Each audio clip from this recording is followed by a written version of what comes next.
हमें एक बात कह बंशीधर से ही कलाकार अच्छा जुबक है पर सब आदमी खतरी बजाए।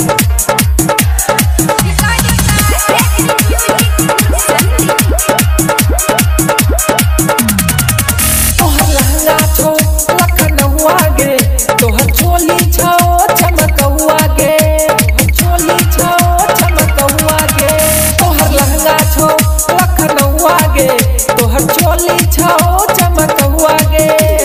सुन हे गे बंगाली छौरी चोली पगोली सटैबौगे दैबौगे। खाली बनस के गाना बजैबौगे आ स्टेज पर नाचैबौगे। खाली नौरबा के गाना बजैबौगे आ स्टेज पर नाचैबौगे। अमन राजा के गाना बजैबौगे। बंशीधर भाई तो कहो कि हम शादी नहीं करने चाहिए, छोटकी और बड़की मंजली तीन गो था।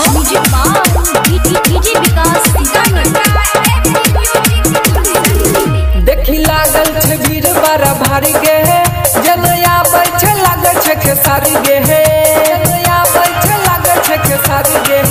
देखी लागल छे भीड़ बड़ा भारी गे, जनया बैठे लागल छे खेसारी गे।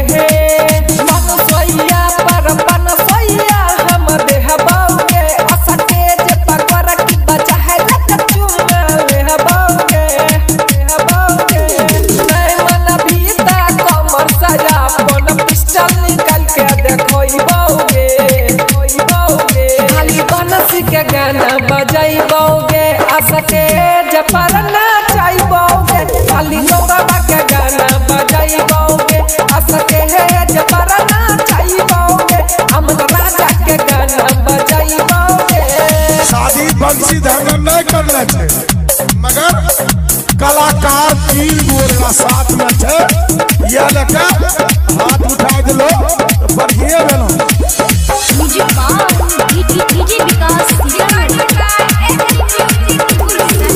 हेगे बादल जैसो कबीर गे, जल्दी ना चल छोड़िया तो